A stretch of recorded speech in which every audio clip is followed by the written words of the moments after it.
You. Ladies, congratulations. So happy for you guys. Just to start, Coop, will come to you.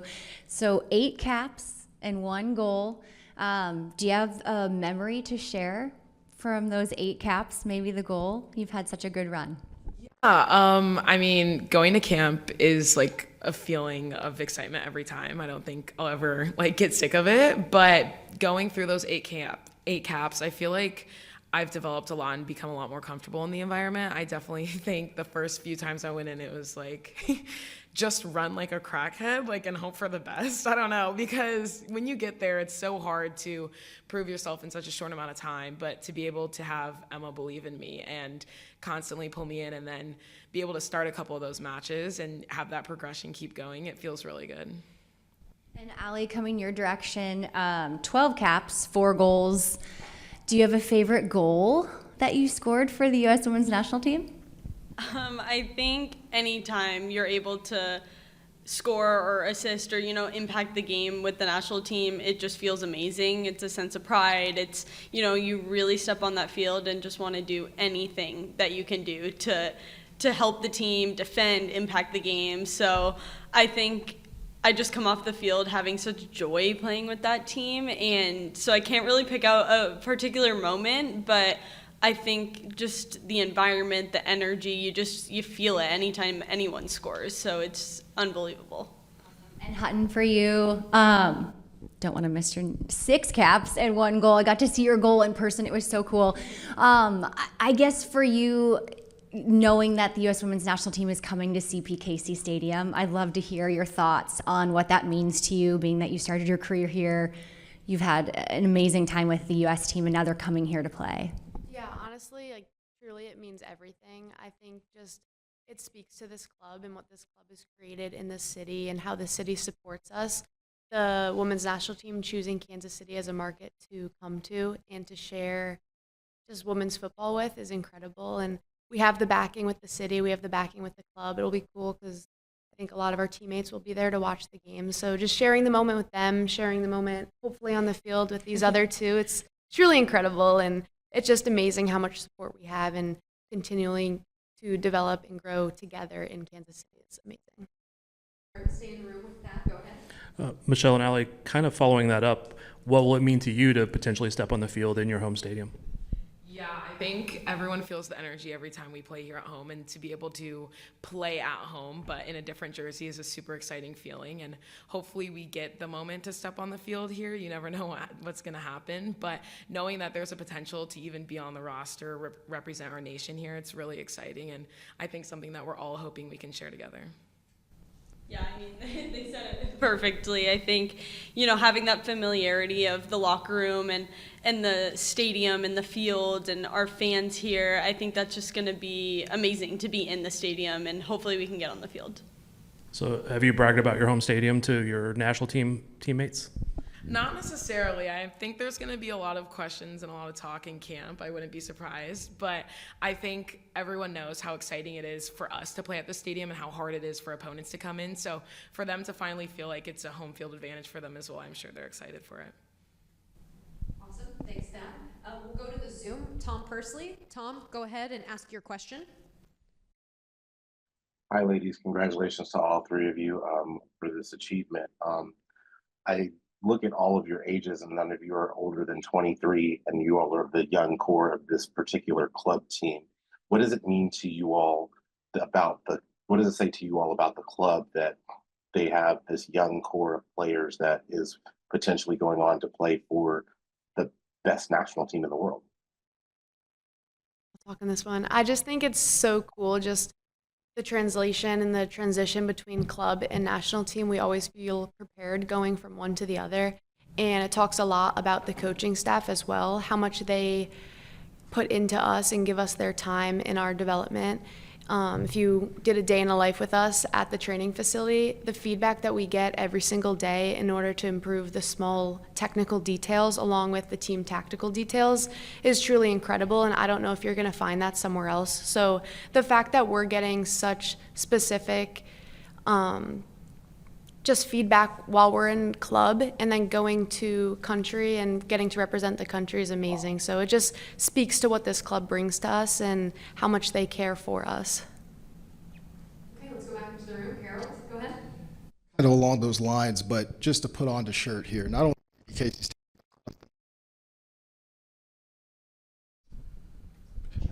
Got it? All right. Representing internationally as well, just to put on that shirt to represent the U.S., what does that mean to all three of you guys? Yeah, I kind of touched on it earlier, but I think it's a feeling that like it's indescribable and something that you'll never get sick of. But to be able to do it as often as the three of us have, I'm sure that we always hope for plenty more. But with that being said, I think the few caps that we have gotten between all three of us, I think it's something that we are hoping for to continue, but also not going to get sick of too soon, and something that I'm excited for the three of us to be able to hopefully put on this jersey as well at our stadium.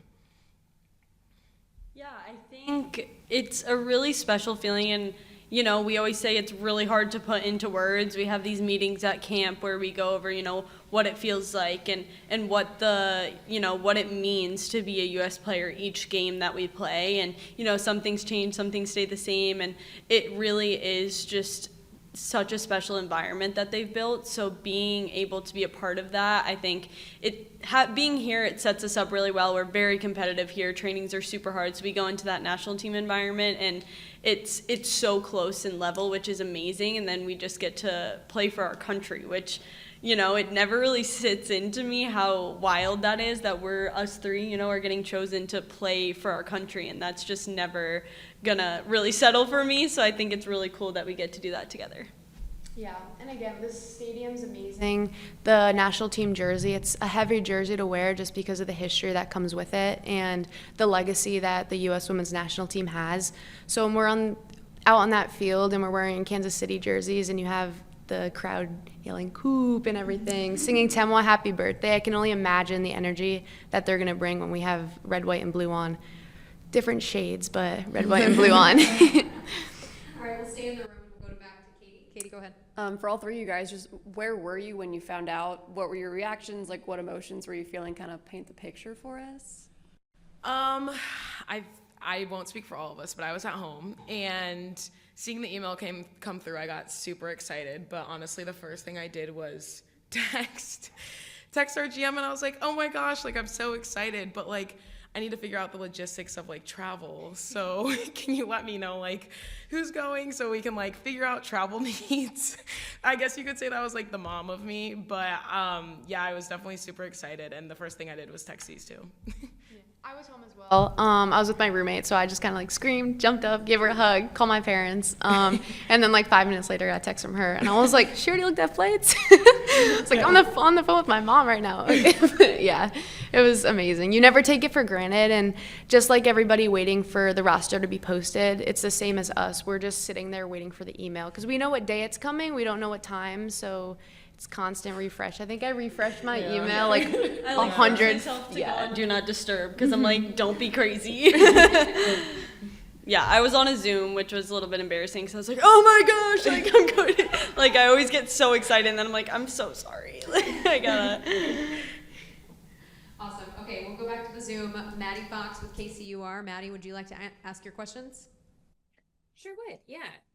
So Emma Hayes has brought in a lot of new players to camp and obviously been rotating in a lot of folks who have more experience with the senior national team. This is a bigger roster than it'll be for World Cup stuff, but still it's people had to make tough decisions. So how are you feeling about being among those called up when you've got some pretty stiff competition? I mean, how does that fit with how you feel you've been playing and what are you excited about? Yeah, I think it's a common shared feeling between everyone on the roster, top to bottom, that you hope you get called into the next camp because obviously there is a World Cup and an Olympics looming upon us. And with that being said, to be able to be put on, yes, we've been on previous 23-player rosters, but to be able to be put on this 26-player roster closer to the date is super exciting. And I think everyone wants to think of that far ahead, but the harsh reality is there's about 8 more camps ahead of that. There's an entire season ahead of that as well. And I think it's important to show up in club for us first. And I think that's what we're really honing in on so that naturally national team can hopefully continue to come for us. Okay, great. We'll stay on the Zoom. Daniel Sperry with KC Star. Daniel, go ahead. Hey, congrats on the call-ups. all of you have played now under Vlaco for some time. All of you have played under Emma Hayes. I'm curious if you could just kind of maybe compare and contrast their coaching styles. I know, you work very closely detailed with Vlaco, but how does the messaging, how do they kind of approach those conversations with players, and how similar or different might that be? I'll go. Sorry, I was waiting. I think they hone in a lot on like pride, and I think that's a similarity I can speak to between the two of them. Obviously, Emma and Vlaco have both stepped into these roles as of recent, and I think they both really hone in on who we are, what we're going to do, and every time we step out on the field, it doesn't matter if it's training or if it's a game, that we're going to do it with pride, we're going to compete with each other, and top to bottom of the roster, top to bottom of the national team pool, everyone's going to bring that. And I think that's a big similarity between the two and what makes those two environments so great. Yeah, and again, too, I think both Emma and Vlaco do a great job of taking what they say and matching their actions to it. Again, with youth development, I think both of them have done a great job. You can see the three of us, as you guys said earlier, we're younger players, but both have taken that into their coaching styles to work to develop. And it's so cool to see, and we're so fortunate to be in these situations and getting these caps called up. On the field wise, both of them, I think, try to find the special qualities in all the players and figure out how to bring that out in them, whether that be defensively, offensively, and then experimenting. So it's cool. It's been a lot of fun. And then one last one for me, just I'm curious, with it being so close to playoff time, I mean, you're going away from the team in an international break like that. How do you guys feel like you guys keep or disrupt a rhythm? Like how does it affect players when you spend, that week away from a team, and all of a sudden you guys come back and it's decision day, and then the week after that's playoffs? What kind of effect does that have on players with the timing of this window compared to where the NWSL calendar is? Yeah, I think we don't obviously get to choose the FIFA windows, but I think it's really special that everyone gets to go and play for their country and have that pride and get to hopefully see some family members, and that can lift some spirits. So I think it's so special, and we have so many talented players leaving and going to play for their country. So that's so amazing, and I think it's really cool that we're going to get some extra game minutes, maybe, fresh mindset, and we come back, and then we can really lock in for playoffs because we have one game to, clean up some things within the team, but then we're just going to be shot out of a cannon, I think, going into playoffs. And I think, it's been wins and wins, and that's so great, but then it's like we come back, okay, we flip the switch. I think it might be a good time for us. I also think we're in a really fortunate situation where we've won the Shield a couple weeks ago, and we know that there is a target on our back, so maybe this little break will give us a good time to reset, hone in on the things that are super important to us about being hardworking, the mentality going into playoffs. And this break, for some, I guess you could say, from league games will be a good time for us to also reset, just like other teams are going to use it. Yeah, and again, it's been a long season, so I think having this, as we're saying, a little break going into that is just going to refresh everybody. I think just the foundation that we have as a team, the togetherness we have, everybody's there to support each other, so it's cool. It's sometimes good to step away from family for a second and then join back, and it's all rejuvenated, so it's going to be fun, and there's going to be a lot of energy going into the last stretch of the season. Awesome. One more before we go back into the room. What do each of you want to show your U.S. Women's National Team teammates about Kansas City? Ooh. I feel like it's less of us showing. I think I'm more excited for the stadium to show out. Yes, I think there's a lot of good food places and fun places to be and stuff, but I think I'm most excited to show that this is a real soccer city, because I think a lot of people have doubted us historically as a club, and now that we have these fans and the city rallying behind us, I think that's what I'm most excited to not even show it myself, but for them to show up and prove themselves. Yeah, and as a player who has played here as an opponent, it truly is such a difference coming and playing here when the crowd is behind you. So I know a lot of players obviously come here once a year to play as an opponent, but for them to get the experience of the crowd behind them and the energy behind them and that positivity, I think it's just going to be, really amazing for them, and, shift a perspective of, this team supports the women's national team. Okay, we'll come back in the room. Thad, go ahead. How much of an advantage is it for you to go up as teammates and come back as teammates? You know, so is it an advantage to be teammates while you're with the national team and then also bring that back as teammates? I mean, just the connections we've built over the year, you could even just see it as the year progresses, as the time with the national team progresses, on and off the field, you can read each other better, and then being in different pressure environments with each other just honestly helps grow our relationship. So it's been pretty incredible just getting to know each other more as people, as players, and I mean, pressure builds diamonds, so that's what we're trying to all become together. So it's been a lot of fun, and I hope you guys can see it actually coming into action here. Awesome. We'll stay in the room. Jillian, go ahead. These 3 matches will honor some of the greats, and today Emma Hayes just mentioned the importance of tradition and the way that the U.S. Women's National Team is known for honoring some of the heroes. It's Alex Morgan and Alyssa Nair. Specifically, I think Alex Morgan just because of all your positions. But what do you guys remember about her? Did you watch her? I'm sure you've met her, but what are your memories of Alex Morgan? Left-footed strikes on goal from anywhere and everywhere, and my first jersey was an Alex Morgan jersey with the red and white stripes, a knockoff. I had the socks, the shorts, you know, and yeah, and it's truly amazing. I mean, one of my first national team games was at Hartford, watching that team. So I think full circle moments, I think we can all say, but to celebrate someone who has just been so selfless to put herself in that spotlight to move this sport forward is incredible. And so to be able to honor those people and then hopefully show out on the field that, you know, this is for them and we're going to put a couple in the back of the net for them would be really cool.